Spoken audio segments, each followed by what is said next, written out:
Hello everyone.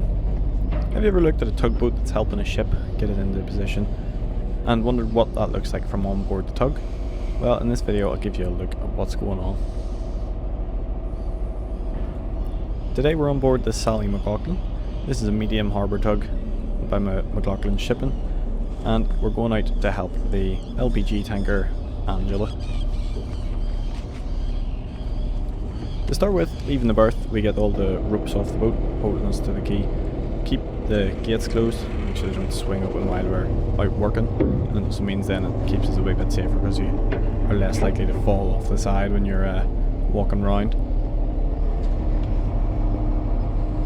Once all that's done then, and we start to head out to the ship, getting the tow line prepared here. So we're using a fixed length of rope. Sometimes they'll use the rope off a drum, and in that way they can adjust the length of the rope, but in this case we're using a fixed length of rope. The rope used for towing is always usually from the tugboat. That way the tugboat crew knows the condition of the rope, they know the capacity of the rope, and they can have a bit more control over it, rather than having a rope that's been passed down by the ship that they're unfamiliar with. They don't know if there could be any defects with the rope, they don't know if it would be 50 ton or 100 ton that it can take, and it could end up breaking under the stress of the tow. So this way the tugboat captain knows what condition the rope's in and what it's suitable to be used for.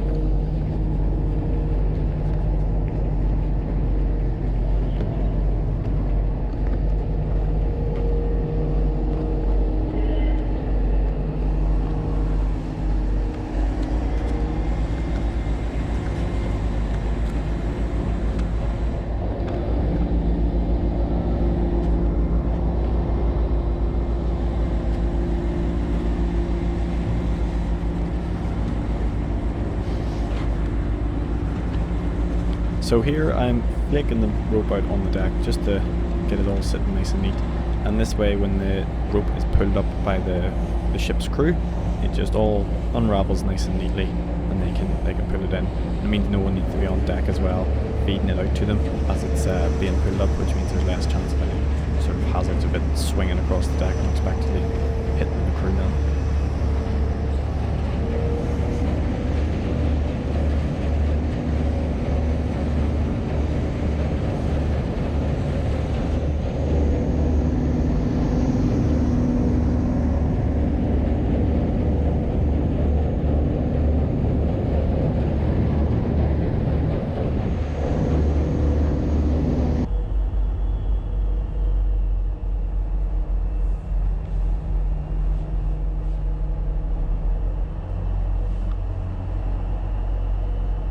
So here we're just approaching the ship out at the channel. We're in line with VT4, which is the Stena Line terminal.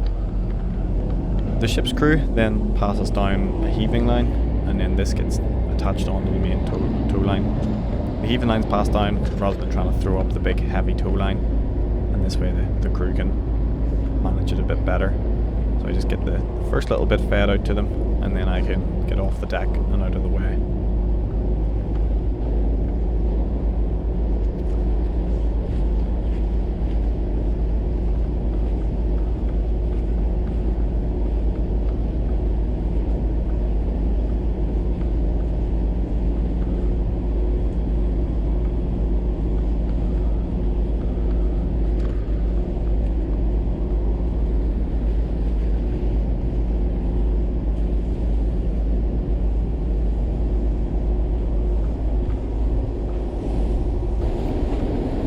Once the crew on the ship have the line all fast, I then get out of the way of the rope off the deck and then let the skipper know that it's all fast.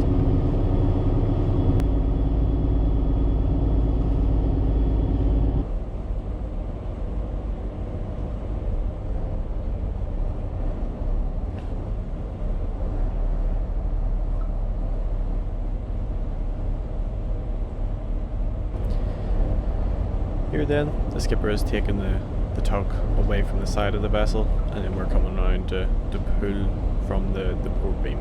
So be pulling the ship round, and I'll be doing a starboard swing.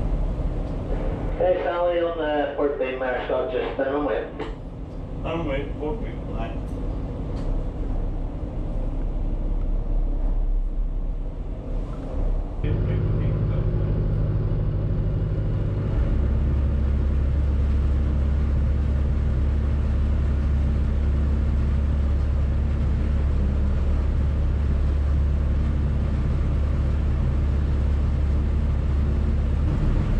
So after a bit of a manoeuvring from both the tugs, the ship's now spun round, and we're sort of acting now to slow down the turn so that it stays in line with the jetty that it's going to come alongside.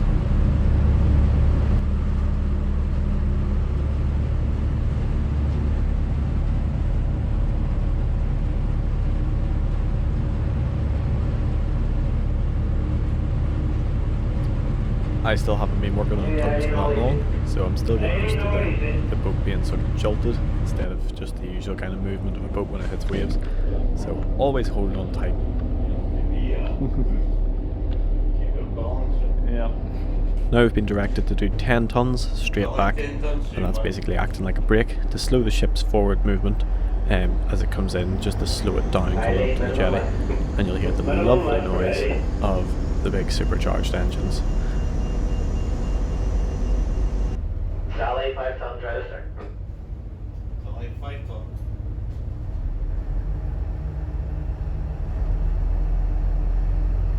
Yeah, about another 10 metres, 10 ahead. 10 metres ahead. So you can hear the line handlers on the quayside calling out the positions 10 metres ahead. They have a mark on the side of the ship where usually the ship's crew will put up a flag in line with the ports on the side of the ship where the fluid is going to be transferred, and then that has to be lined up with a certain gantry on the jetty ready for it to accept the pipes and the hoses connecting it to the shore side. 5 metres ahead. 5 ahead. Okay, Sally, 5 tons. Sally, 5. Once the ship was in position lengthways along the quay, we then came round to the side of the ship and gave it a push sideways just so that it rested up along the quay and held the ship in place while the lines were being tightened.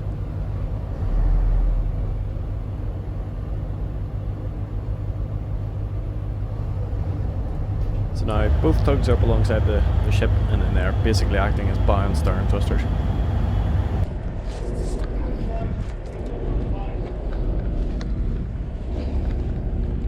Once we're done then, the tow line is dropped by the crew on the ship, and then we start to retrieve it in, which is a lovely workout when it's all nice and waterlogged.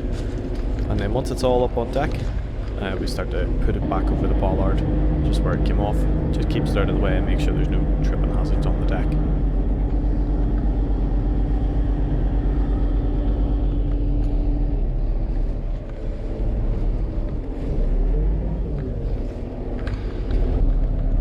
On this occasion we were taking the pilot off this ship and dropping him back to the pilot's office. So just go up and make sure that he gets on the boat okay. If he needs any help, we'll give him a hand.